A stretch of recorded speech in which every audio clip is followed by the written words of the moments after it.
think all this fuss around extra arms supplies to Ukraine has only one goal, that is, to drag out the military conflict as long as possible. In his first interview since the start of the conflict, Vladimir Putin criticizes the huge amount of weapons being sent to Ukraine, saying Russian forces are cracking them like nuts. This comes as more voices from the US call on Kiev to make concessions to Moscow, as a retired US general says Ukraine lacks the military capability to defeat Russia. There's no way that the Ukrainians will ever have enough combat power to kick the Russians out of Ukraine as well.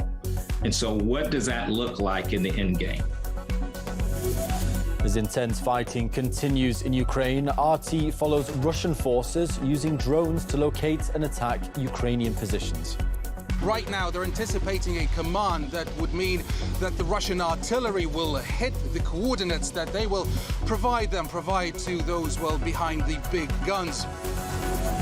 And the US provides training and equipment for almost every Saudi unit engaged in the bombing of Yemen. That's despite numerous accounts of civilian deaths. That's according to a newly released study.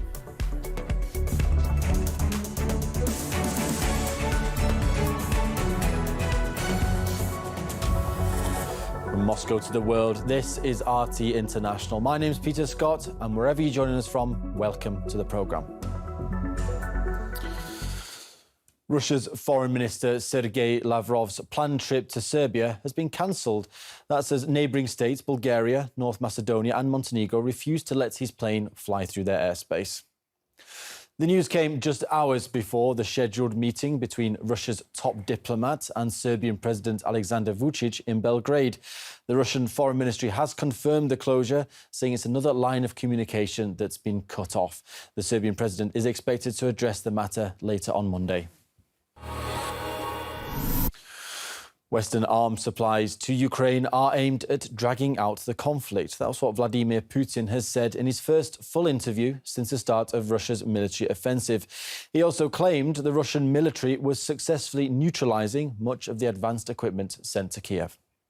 The deliveries of weapons from the US and other countries are aimed at replacing Kiev's losses in military equipment. There's nothing new in this. It actually changes nothing. Unmanned aerial systems that actually perform strikes can only be effective if there are no military air defense systems present. We do have them, the Buk, the Thor, the Pantsir. They're extremely effective. Not that I want to offend anyone, but these systems are cracking these vehicles like nuts. Dozens of them have already been destroyed, dozens. I think all this fuss around extra arms supplies to Ukraine has only one goal, that is, to drag out the military conflict as long as possible. If long-range missiles are supplied, it will force us to make decisions and use our means of destruction, which we have enough of, to conduct strikes at facilities that we haven't targeted so far. Meanwhile, the Russian Defense Ministry has confirmed its forces have destroyed a number of tanks and other military equipment on the outskirts of Kiev. Those armaments were believed to have been supplied to Ukraine by Eastern European countries. Other strikes targeted facilities in the Donetsk Republic, where Ukrainian military equipment was said to be undergoing repair works. And now you can see on your screens unverified footage from the Ukrainian capital, which is purported to show explosions there on Sunday. According to the Ukrainian president's office, railway facilities were targeted, but no casualties were reported.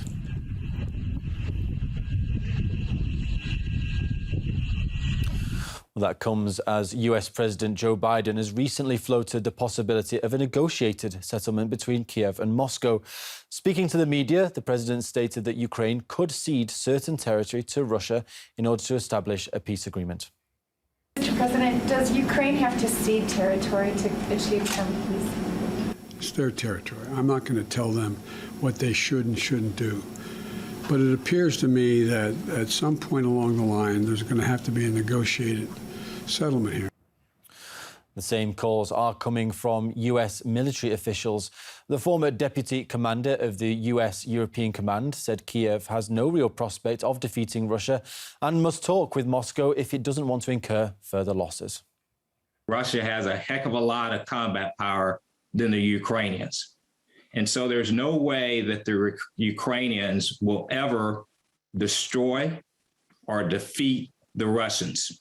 There's no way that the Ukrainians will ever have enough combat power to kick the Russians out of Ukraine as well. And so what does that look like in the end game? The more this war goes on, we never know if that's going to wane. And then they will lack the ability to go to the bargaining table at a position of strength and may lose more than they intended. Well, earlier, former US Secretary of State Henry Kissinger, he said that Kiev does need to make concessions to Moscow in order to prevent a dire outcome to the conflict. Kissinger was later added to the Mirotvorets website, which is a Ukrainian database of people considered to be enemies of the state. Former Pentagon security policy analyst Michael Malov believes the Ukrainian army should get back to the negotiating table before it suffers more losses. As this war continues on, it's turning into a slugfest, and in which the Ukrainians are losing dramatically, even though the Russians are too. But the Ukrainians have far fewer troops. The Ukrainians can come to a certain point where they can, in effect, call for a ceasefire and negotiate. At least they will still have forces to protect what's left of Ukraine. Otherwise, it's going to be diminished even further. Zelensky will not be able to take back all the territory. And the more that he commits troops and military logistics to fighting the Russians, it will mean less and less that he's going to have to defend his own country, or what's left of it. 5 civilians were killed and over 20 injured after massive shelling in the Donetsk People's Republic over the weekend. Local officials claim the attack was carried out by Ukrainian forces. They say Kiev's forces fired 40 missiles from Grad multiple missile launchers. Kiev, though, hasn't yet commented on the incident. 4 schools and a kindergarten suffered extensive damage, with broadcasts in the region interrupted. Meanwhile, Russian forces continue to push Ukrainian troops back using drones to locate and attack their positions. RT's Igor Zhdanov reports. So behind me you can see the work of Russian artillery spotters. Right now they have a drone up in the skies and they've already discovered some of the fresh Ukrainian positions. They're watching them right now. We've seen the pictures, well, they are very clear and vivid. You can see people, you can see where they cook food, you can see their foxholes as well. Right now they're anticipating a command that would mean that the Russian artillery will hit the coordinates that they will provide to those, well, behind the big guns. So, and well, potentially we might see them hitting these positions. This is what we're waiting for right now. I've talked to the people here. I've talked to, well, to the soldiers. According to them, the Ukrainian forces are retreating. They're, well, close to fleeing even. We are near the village of Kamyshevacha. This is the front line, and the Russian and the forces of the Lugansk People's Republic, they are pushing back the Ukrainian forces, the Ukrainian neo-Nazis, etc. They are trying. They basically, the thing is, they don't have the positions to fall to. They don't have backup positions on this, well, in this directions. Right now you can hear the artillery working. So they don't have the positions to retreat to. So they have to dig up the trenches very quickly if they want to stay there, if they want to gain a foothold and, well, hold their ground. Their work is to make sure that this doesn't happen. As the conflict drags on, more soldiers on both sides are being detained and ending up as prisoners of war. RT's Roman Kosarev spoke with the families serving in the Azov battalion who were captured at the Mariupol Azovstal steel plant and are now being held in captivity by Russian forces. We are at one of the points here in Donetsk People's Republic where the captives are held. This is one family. It's mother, son, and the father. The son is 18 years old, and he's an active soldier. The mother, as she told me, is a medic, and the father is a driver. Now, I was allowed to speak to these people. Как вам здесь относятся? И вообще, как проходят ваши дни сейчас в плену? I feel okay. The treatment is appropriate. There haven't been any incidents, at least involving myself. Как вы считаете, приняли правильное решение, сдавшись в плен? It's hard for me to answer that. I thought that no one would survive it all. that we would all die there at the Azovstal plant. But a decision was made to save lives and avoid unnecessary losses. So I believe it's the right one. But on the other hand, of course, it's a blow to one's reputation. В батальон Азов, наверное, не просто попасть. Yes, it's a young fighter's training that tests both mental and physical endurance. There's constant physical prep, wrestling, obstacle courses, military mountaineering. Now, I might not be able to repeat all these things I was able to do back then.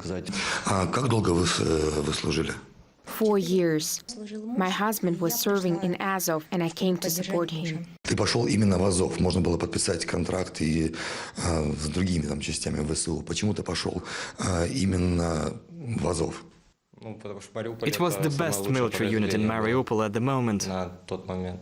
Как ты думаешь, мариупольцы после того, как узнают, что ты был солдатом полка Азов, как тебя примут дома, когда у тебя получится вернуться? I don't know. I don't know how I would be viewed. Everyone there is against us now.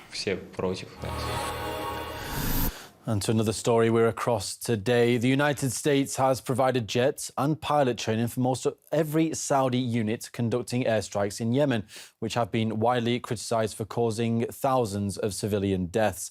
That's according to a recent study published by The Washington Post.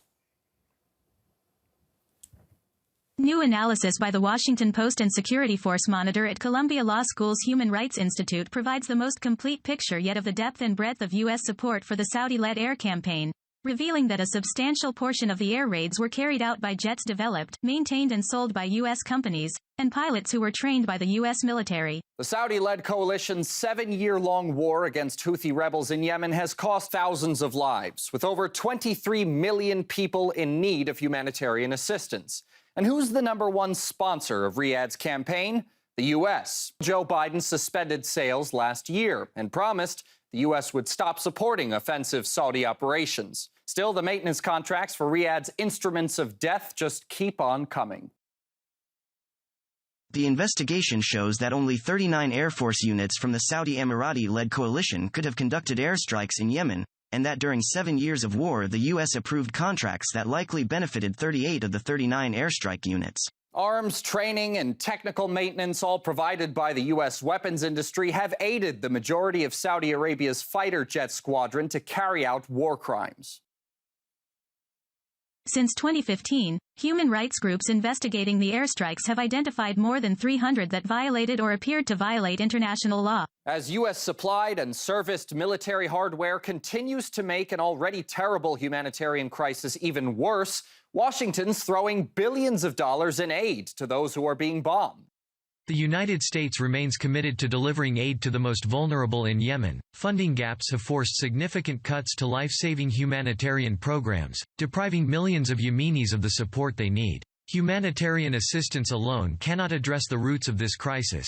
We urge the parties of the conflict to halt hostilities to make way for a durable, inclusive political solution to this conflict for the sake of the people. No doubt the thousands of Yemeni people who have been protesting and chanting death to America in the streets over the past week would prefer the U.S. stopped helping their Saudi enemies rather than accept Washington's charitable donations, especially when the $4.5 billion the U.S. has sent to Yemen is breadcrumbs in comparison to the over $50 billion in U.S. aid to Ukraine. But that likely wouldn't fit the White House's agenda. Biden's reportedly set to visit Riyadh later this month to court the Saudis into lowering global oil prices and punishing Russia for its offensive in Ukraine. What a 180-degree turn from back on the campaign trail when Biden called Saudi Arabia a pariah state for its suspected role in the killing of journalist Jamal Khashoggi back in 2018. We were not going to, in fact, sell more weapons to them. We were going to, in fact, make them pay the price and make them, in fact, the pariah that they are. Sounds like a great way for the U.S. to stick it to a country it's accusing of war crimes. Enlist the help of another country that's consciously facilitating one of the worst humanitarian